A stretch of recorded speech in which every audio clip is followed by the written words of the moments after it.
Welcome to Dormant Knowledge. I'm your host, Deb, and this is the podcast where you'll learn something fascinating while gently drifting off to sleep. Our goal is simple: to share interesting stories and ideas in a way that's engaging enough to capture your attention, but delivered at a pace that helps your mind relax and unwind. Whether you make it to the end or drift away somewhere in the middle, you will hopefully absorb some knowledge along the way. Before we get into the episode proper, we hope you'll consider supporting us so that we can keep this fun experiment going. You can find us at dormantknowledge.com or follow us on social media at Dormant Knowledge on Instagram and Facebook, or at dormant_knowledge, that's DRMNT_knowledge on X. Tonight, we're exploring the fascinating world of television broadcast standards. So settle in, get comfortable, and let's begin our journey into the invisible technical infrastructure that shapes how you see every single thing on your screen.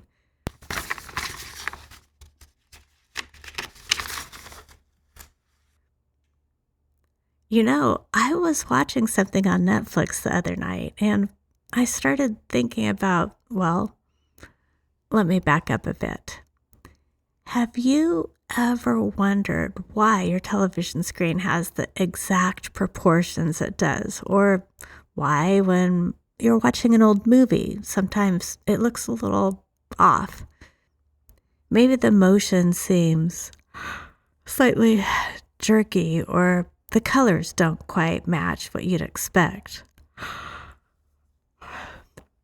Well, it turns out that every single thing you see on any screen, your TV, your computer monitor, your phone when you're watching videos, is shaped by decisions that were made decades ago by engineers and bureaucrats in rooms most of us will never see. Tonight, we're going to explore these television broadcast standards, which are honestly some of the most influential technical decisions ever made, even though hardly anyone outside of older audiovisual engineers and some folks in the film industry really knows about them anymore. But here's the thing, and this is what I find so fascinating about this topic. These standards affect literally everyone who watches television, which is, pretty much everyone. Every time you turn on your TV, you're experiencing the end result of what was essentially a massive international technical and political negotiation that played out over decades. So let's start at the beginning, shall we? Back when television was just an idea that seemed almost impossibly futuristic. Now, when we think about early television, most of us probably imagine something like those old TV sets from the 1950s with the tiny screens and the rabbit ear antennas. But actually, the very first television systems were, they were completely mechanical. No electronics involved at all, really. There was this inventor named John Logie Baird who, in the 1920s, created a television system using something called a Nipkow disc. Now, a Nipkow disc, named after Paul Nipkow, who invented it in 1884, was essentially a spinning disc with holes arranged in a spiral pattern. As the disc spun, light would shine through these holes and create a scanning pattern that could theoretically transmit an image. It was ingenious, actually, but also completely impractical. The images were tiny, maybe about the size of a postcard, and incredibly dim. You had to watch in a completely dark room, and even then, you could barely make out what you were looking at. But it worked, sort of. The problem with mechanical television, well, one of many problems, was that there was no real standardization. Baird's system used 30 lines of resolution, which meant the picture was made up of just 30 horizontal lines. Other inventors were experimenting with different numbers of lines. Some tried 60, some tried 120. It was chaos, really. So here's where the first glimpse of our main story emerges. As these early television experiments started to show promise, it became clear that if television was going to be more than just a laboratory curiosity, everyone would need to agree on some basic technical specifications.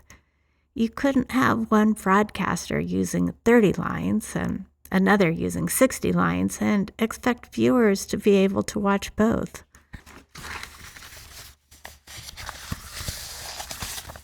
The transition to electronic television happened remarkably quickly, actually. By the early 1930s, it was becoming clear that electronic systems using cathode ray tubes instead of spinning discs could produce much better images. But this is where things get really interesting, because now you had different countries and different companies all developing their own electronic television systems. And they were all incompatible with each other. So imagine you're an engineer in, say, 1936, and you're tasked with figuring out how television is going to work in your country. You have to make some fundamental decisions. How many lines of resolution will you use? How many times per second will you refresh the image? How will you encode the signal so that it can be transmitted over radio waves? These might seem like purely technical decisions, but they ended up having enormous political and economic implications. Because once you choose a standard, you're essentially locked into it for decades. Every television manufacturer, every broadcaster, every piece of equipment has to conform to that standard. The three major standards that emerged were NTSC, PAL, and SECAM. Now, NTSC stands for National Television System Committee. This was the American standard. PAL stands for Phase Alternating Line, which was developed in Germany and adopted by most of Europe. And SECAM stands for Sequentielle Couleur à Mémoire, which is French for sequential color with memory. And this was developed in France and adopted by France, and interestingly, the Soviet Union and most of its allies. Now, you might think that these standards were chosen purely based on technical merit, but, well, that's not quite the whole story. The adoption patterns tells a fascinating tale of Cold War politics, economic nationalism, and good old-fashioned technical stubbornness. Let's start with NTSC, the American standard. The United States was really the first country to develop a commercially viable television system. So, in many ways, NTSC became the default simply because America got there first. NTSC uses 525 lines of resolution and a refresh rate of approximately 30 frames per second. I say approximately because, well, we'll get into the details of why it's not exactly 30 in a bit. The thing about NTSC is that it was designed in the era of black and white television. And then later they had to figure out how to add color without making all the existing black and white TVs obsolete. This led to some compromises. Engineers in the industry used to joke that NTSC actually stood for never twice the same color because of its notorious problems with color accuracy. Meanwhile, in Europe, they had the advantage of starting their television systems later, so they could learn from America's mistakes. PAL, developed in the 1960s, uses 625 lines of resolution and a refresh rate of 25 frames per second. The extra lines meant better picture quality, and the PAL color encoding system was much more stable than NTSC. But here's where politics comes in. When France was developing its television system, they could have adopted PAL. It was technically superior to NTSC and was being adopted by most of their European neighbors. But France has always had let's call it an independent streak when it comes to technology standards. They developed their own system, SECAM, which was also 625 lines and 25 frames per second, but used a completely different method of encoding color information.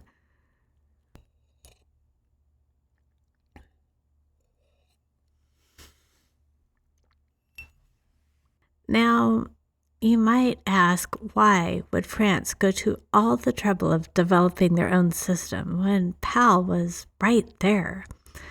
Well, partly it was national pride, but there was also a very practical consideration. The French government realized that controlling television standards meant controlling the television industry. If you developed your own standard, then every piece of television equipment sold in your country would need to license your technology. But the most interesting adoption story involves SECAM and the Soviet Union. The Soviet Union adopted SECAM not because it was technically superior. In fact, it was arguably the worst of the three major standards in terms of color quality, but because it was politically advantageous. You see, adopting SECAM meant that Soviet television equipment wouldn't be compatible with Western broadcasts, which made it much harder for Soviet citizens to receive Western television signals. That wasn't an accident. The incompatibility was a feature, not a bug. It was a form of technological Iron Curtain. And so, by the 1970s, you had this fascinating situation where the world was divided into three incompatible television zones. The Americas, Japan, and a few other countries used NTSC. Most of Western Europe, Australia, and many former British colonies used PAL, and France, the Soviet Union, Eastern Europe, and most of the former French colonies used SECAM. This division had profound effects that most people never think about. If you were a filmmaker and you wanted your movie to be shown worldwide, you had to create different versions for different regions. If you were a television manufacturer, you couldn't just make one universal TV set. The world was effectively divided into three separate television universes. I'm going to take a quick break here. When we come back, we'll dive deeper into the technical details of these standards, starting with NTSC and why American television works the way it does.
Welcome back to Dormant Knowledge.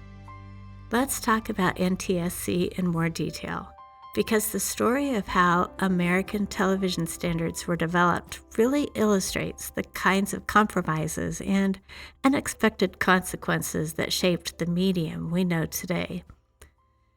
NTSC was originally developed in the 1940s for black and white television. The engineers chose 525 lines of resolution, which was a compromise between picture quality and bandwidth efficiency. More lines would mean better picture quality, but it would also require more radio spectrum, which was a limited and valuable resource.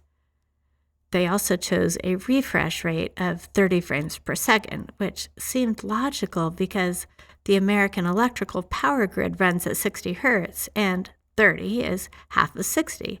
This meant that television equipment could sync with the power grid, which helped reduce interference. But then came color television, and this is where things get really interesting. By the early 1950s, it was clear that color TV was going to be the future, but there was a massive installed base of black and white television sets.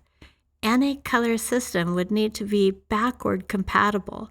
Color broadcasts would need to be receivable on black and white TVs, and black and white broadcasts would need to work on color TVs. The solution that the NTSC engineers came up with was ingenious, but also incredibly complex. They decided to encode color information by adding a color signal called a chrominance signal on top of the existing black and white signal called the luminance signal. But here's where it gets tricky. Adding this color signal slightly interfered with the original black and white signal. To minimize this interference, they had to shift the frame rate slightly. Instead of exactly 30 frames per second, NTSC color television actually runs at 29.97 frames per second. Now, 29.97 might not seem very different from 30, but this tiny difference has caused headaches for video professionals for decades. When you're editing video, that 0.03 frame difference per second adds up. Over the course of an hour, you're off by more than 3 seconds. This is why when you're watching live television, you sometimes see those little time code corrections where the picture briefly freezes or jumps. And remember the joke I mentioned earlier about NTSC standing for never twice the same color? This was a real problem. The NTSC color encoding system was very sensitive to signal distortions. A weak broadcast signal, interference from other electronics, or even atmospheric conditions could cause colors to shift dramatically. You'd be watching a show and someone's face might be slightly green, or the blue sky might look purple. This was such a well-known problem that early color TVs had a tint control that let viewers manually adjust the color balance. Families would constantly fiddle with this control, trying to get the colors to look right. It became a kind of ritual. You'd turn on the TV and then spend a few minutes adjusting the tint until the flesh tone looked natural. But despite its problems, NTSC worked. It was the first widely adopted color television standard, and that first mover advantage was enormous. By the time better standards like PAL came along, America already had millions of NTSC televisions in homes, and the broadcast infrastructure was completely built around NTSC. Switching would have required replacing every television and every piece of broadcast equipment in the country. It was economically impossible. Now let's talk about something that affects how every movie looks on your television, the relationship between film and television frame rates. Traditional film runs at 24 frames per second. This frame rate was chosen back in the 1920s as a compromise between smooth motion and film cost. Fewer frames per second would make motion look choppy, but more frames per second would use more film, which was expensive. But television runs at different frame rates depending on the standard. NTSC runs at 29.97 FPS. PAL and SECAM run at 25 FPS. So when you want to show a 24 FPS film on television, you have a problem. The frame rates don't match. For PAL and SECAM, the solution is relatively simple. You just speed up the film slightly from 24 FPS to 25 FPS. The difference is only about 4%, so most people don't notice. The pitch of the audio goes up slightly, but it's usually not enough to be distracting. But for NTSC, the math doesn't work out so neatly. You can't just speed up or slow down 24 FPS to get 29.97 FPS. Instead, NTSC uses a process called 3:2 pull-down, or telecine. This is where things get, a bit technical, but bear with me because it's actually quite clever. In 3:2 pull-down, the film frames are distributed unevenly across the television frames. Some film frames are shown for 3 television fields, others for 2 television fields. Remember, NTSC is an interlaced format, which means each frame is actually made up of 2 fields, one containing the odd-numbered lines, one containing the even-numbered lines. So you might have film frame A shown for 3 fields, then film frame B shown for 2 fields, then film frame C shown for 3 fields, then film frame D shown for 2 fields, and so on. This pattern repeats every 5 film frames and 12 television fields. The result is that motion isn't quite as smooth as it would be with native 24 FPS or 30 FPS. If you're sensitive to this kind of thing, you might notice a slight stuttering in panning shots or fast motion when watching films on NTSC television. This is also why, when high-definition television was being developed, there was a big push to include 24 FPS as a native frame rate. Modern HD TVs and Blu-ray players can actually display 24 FPS content at its original frame rate, which produces much smoother motion for films. But here's something interesting. Some people actually prefer the look of film to video conversion. That slightly stuttery, slightly artificial look became associated with television quality for decades. When filmmakers started shooting directly on video in the 1980s and 1990s, they often tried to replicate this look because audiences expected it.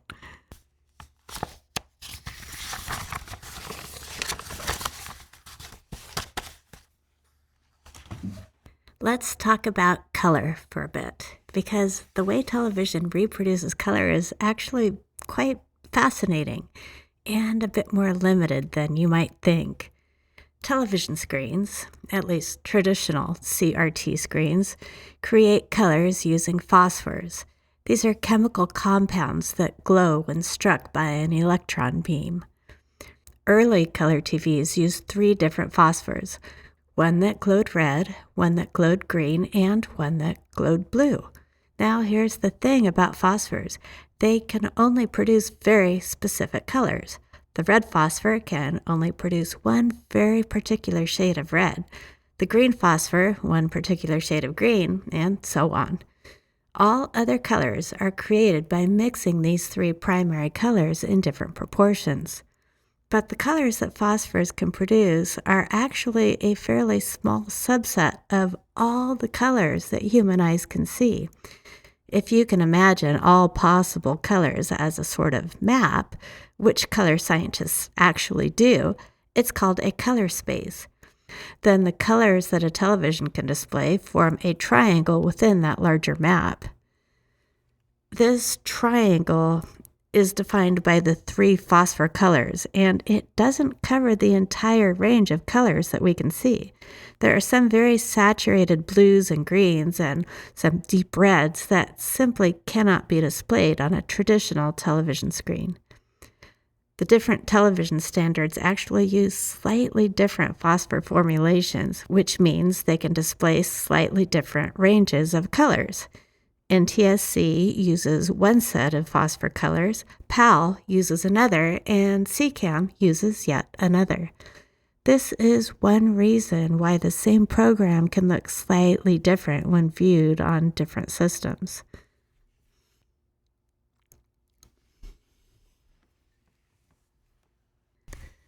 But it gets more complicated than that.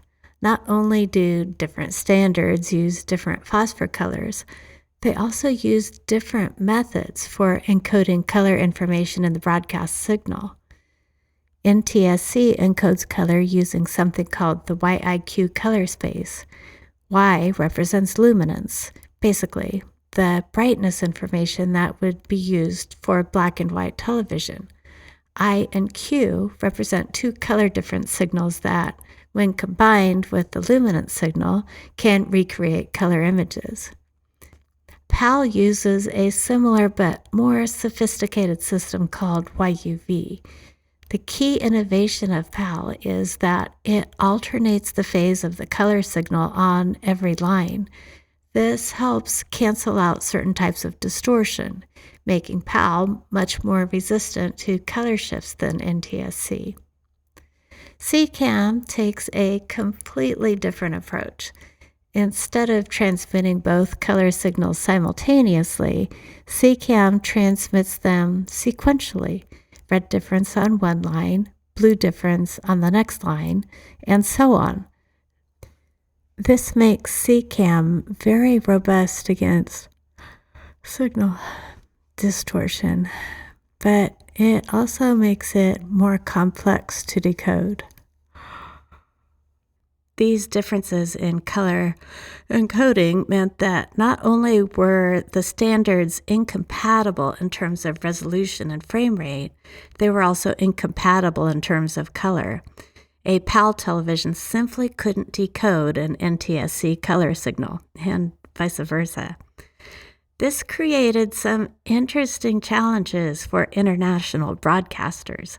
The BBC, for example, had to maintain separate PAL and NTSC transmission facilities to serve different parts of the world. News footage shot in NTSC countries had to be converted to PAL before it could be broadcast in Europe. And this conversion process often introduced color errors and quality degradation. I'm going to take another short break here. When we come back, we'll explore how the digital revolution changed everything and how some of these old analog decisions still affect your viewing experience today.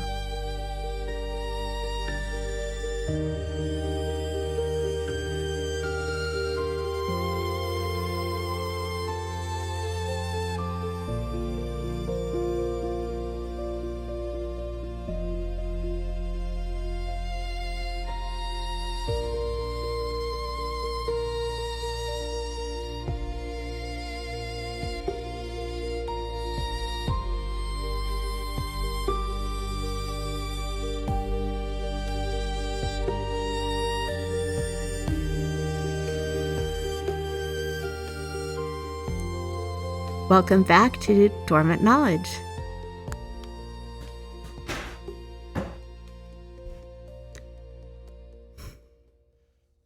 So, by the 1990s, it was becoming clear that analog television had reached its limits. The picture quality was, it was acceptable, but it wasn't great.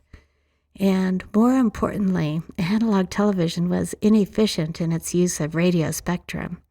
Each analog television channel required a large chunk of bandwidth, and with the explosion of new communication technologies, cell phones, wireless internet, digital radio, that spectrum was becoming increasingly valuable. Digital television promised to solve many problems: better picture quality, more efficient use of spectrum, and the possibility of transmitting multiple programs on a single channel. But it also meant that the world would need to develop new standards and, this time, hopefully avoid some of the mistakes of the analog era. The transition to digital television happened at different times in different parts of the world, but the general timeline was remarkably similar everywhere. Most countries set deadlines sometime between 2010 and 2015 for shutting off analog broadcasts entirely. In the United States, the transition happened on June 12, 2009. On that date, all full-power analog television broadcasts were shut off, and viewers who hadn't already switched to digital reception found themselves staring at blank screens. Now, you might think that digital television would be an opportunity to finally unify the world under a single standard. After all, digital systems are much more flexible than analog systems. A digital television can, in theory, be programmed to receive any digital format. But, well, that's not quite what happened. Instead, the world ended up with several different digital television standards, largely based on the same geographic divisions as the old analog standards. The United States developed NTSC, Advanced Television Systems Committee. Europe developed DVB, Digital Video Broadcasting, and Japan developed ISDB, Integrated Services Digital Broadcasting. Brazil, interestingly, developed a variant of the Japanese system called ISDB-T, while China developed its own system called DTMB.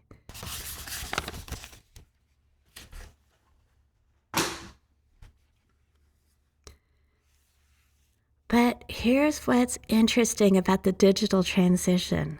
Unlike the analog standards, which were truly incompatible, the digital standards are much more similar to each other.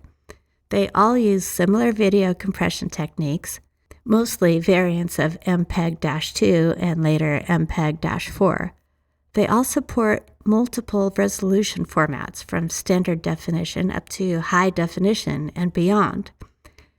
The main differences are in the transmission methods, how the digital signal is modulated and error-corrected for broadcast, but the underlying video and audio formats are largely the same. This means that while you still can't receive, say, European DVB broadcasts on an American NTSC television, content can be much more easily converted between formats. A movie produced in one digital format can be relatively easily converted to another digital format without the quality loss that was common with analog conversions. The digital transition also finally broke the tyranny of interlaced video. Remember how I mentioned that analog television used interlaced scanning, where each frame was split into two fields? Digital television supports both interlaced and progressive scanning, and most modern content is produced in progressive format. Progressive scanning means that each frame is displayed all at once rather than being split into fields. This produces much smoother motion and eliminates many of the artifacts that were common with interlaced video. But probably the most dramatic change that came with digital television was the move to high definition. Analog television, even the best PAL format, used only about 400 lines of effective resolution. High-definition digital television provides either 720 or 1080 lines of resolution, more than doubling the picture quality. The transition to HD also finally gave the world a common aspect ratio.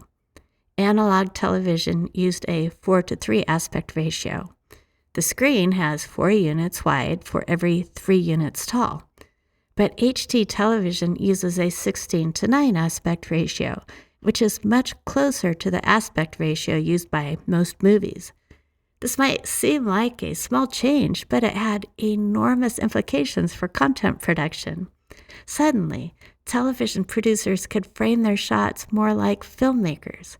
Wide establishing shots became much more effective.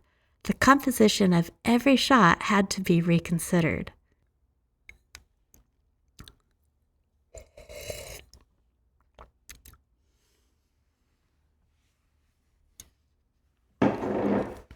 Now, you might think that with digital television and streaming services, all these old analog standards are just historical curiosities. But actually, many of these decisions from decades ago still affect how you watch television and movies today. For example, most content is still produced at either 24, 25, or 30 frames per second, even though modern digital systems could theoretically support any frame rate. This is partly because of the enormous installed base of existing content, and partly because audiences have become accustomed to these frame rates. When Peter Jackson filmed the Hobbit trilogy at 48 frames per second instead of the traditional 24 FPS, many viewers complained that it looked too real or like a soap opera. The higher frame rate eliminated the slight motion blur that audiences had come to associate with cinematic quality. Similarly, the old NTSC and PAL frame rates still persist in digital formats. Most American digital television content is still produced at 29.97 FPS, even though there's no technical reason for this anymore. It's purely a matter of backwards compatibility and industry inertia. Regional differences also persist in streaming services. Netflix, Amazon Prime, and other streaming platforms often have different catalogs in different parts of the world, partly because of licensing restrictions, but also partly because content was originally produced for different broadcast standards. A British television series produced for PAL at 25 FPS might need to be converted to 29.97 FPS for American distribution, and this conversion can still introduce subtle quality issues.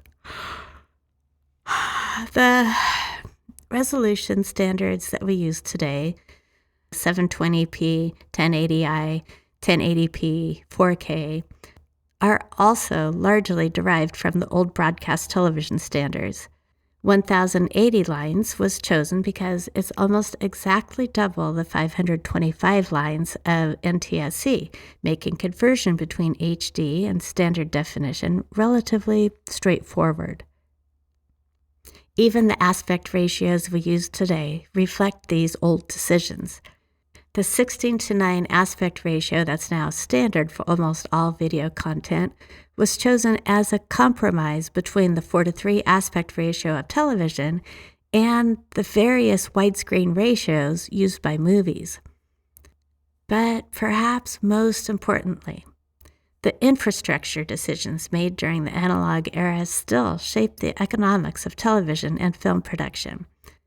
The fact that different parts of the world used different standards for decades meant that media companies had to think globally from very early on. They couldn't just produce content for their local market and ignore the rest of the world. This is one reason why American television and movies became so dominant globally. The United States had the largest single market using a single standard, which gave American producers economies of scale that smaller markets couldn't match.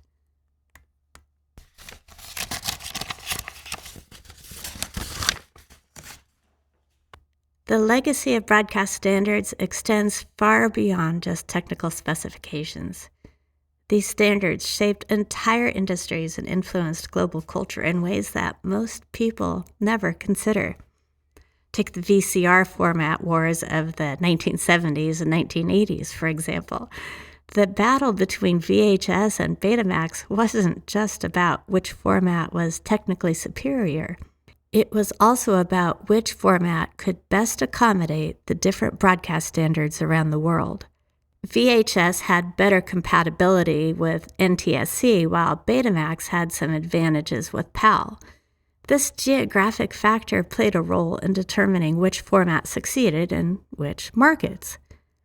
The regional coding system used by DVDs is another direct descendant of broadcast standards. DVDs are encoded with region codes that prevent discs from one part of the world from playing on players from another part of the world. These regions correspond roughly to the old broadcast standard territories. Region 1 covers the United States and Canada, the old NTSC territory. Region 2 covers Europe and Japan, mostly PAL territory, plus Japan, which used NTSC but was considered a separate market.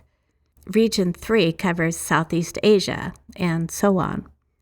This system was ostensibly about preventing piracy and controlling distribution windows, but it was also about maintaining the same kind of market segmentation that had existed since the early days of television.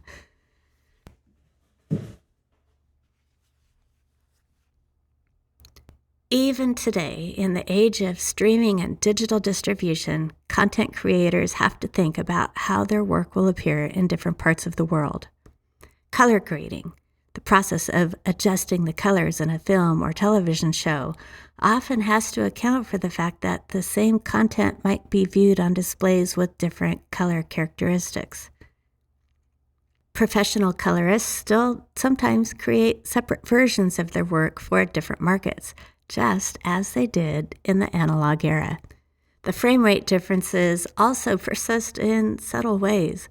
European audiences raised on 25 FPS television sometimes perceive 24 FPS cinema content as slightly slow, while American audiences raised on 29.97 FPS television sometimes perceive 25 FPS content as slightly sluggish.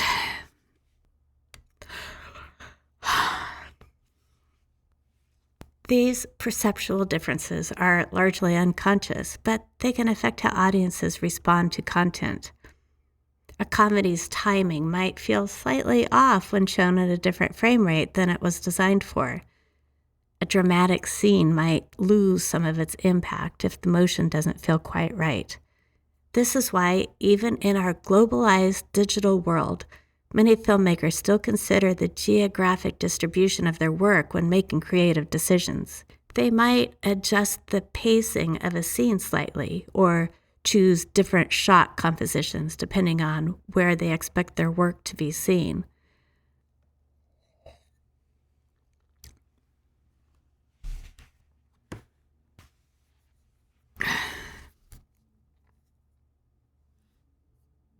As we look toward the future, it's interesting to consider whether we're moving toward true global standardization or whether we'll continue to see regional differences in how moving images are captured and displayed. On one hand, digital technology has made it much easier to convert between different formats, and streaming services are creating pressure for global compatibility. When Netflix produces a series, they want it to be viewable on every device in every country with minimal conversion. On the other hand, some of the newest display technologies are creating new opportunities for regional variation. High dynamic range video, for example, requires new standards for how brightness and color are encoded, and different regions are, again, developing slightly different approaches. The move to higher frame rates is also creating new divisions. Some content creators are experimenting with 60 FPS or even 120 FPS video, while others are sticking with traditional frame rates.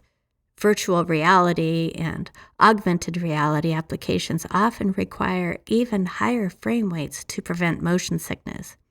It's possible that we'll end up with a new form of fragmentation, where different types of content use completely different technical specifications depending on how they're intended to be consumed.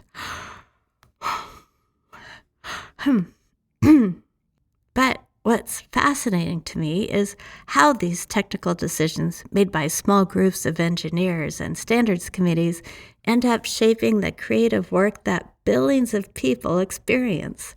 The next time you're watching something, anything, on a screen, you're seeing the end result of thousands of technical compromises and political negotiations that most viewers never think about. The flicker rate of your screen, the way colors are reproduced, the smoothness of motion, the shape of the image, all of these things were decided by people who were trying to solve very practical problems with the technology available at the time. But their solutions became the foundation for an entire art form.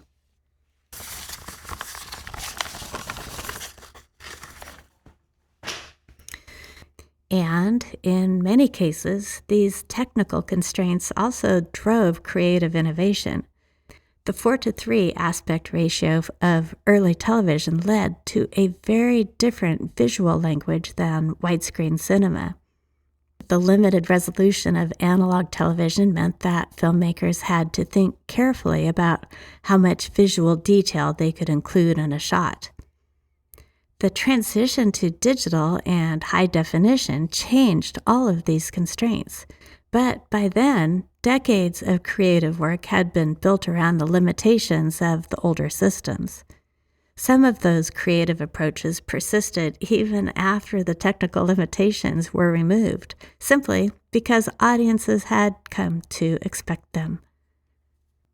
I think there's something quite beautiful about this, the way that technical limitations can become creative opportunities, and how solutions to engineering problems can end up shaping human culture in profound and unexpected ways. Every television broadcast standard represents a moment when engineers had to make the best decisions they could with imperfect information and limited technology. They couldn't know how their choices would affect filmmakers decades later, or how audiences would respond to different frame rates, or how their work would influence the development of entirely new technologies. But their decisions created the framework within which generations of artists and storytellers have worked. In a very real sense, every movie you've ever watched, every television show you've ever enjoyed has been shaped by the technical constraints and possibilities that these early television engineers created.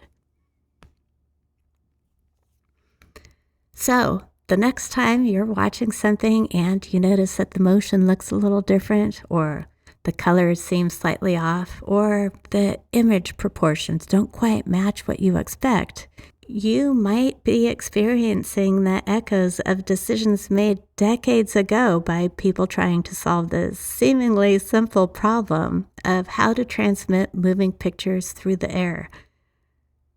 It's a reminder that technology isn't neutral. Every technical choice has consequences, and those consequences ripple outward in ways that are often impossible to predict. The engineers who developed NTSC in the 1940s had no idea that their decisions about frame rates would still be affecting how movies look on Netflix in 2025. But they are, and probably will be, for decades to come. Thank you for listening to Dormant Knowledge. If you're still awake and hearing my voice, I appreciate your attention. But if you've drifted off to sleep somewhere along the way, which was partly the goal, then you won't hear me say this anyway.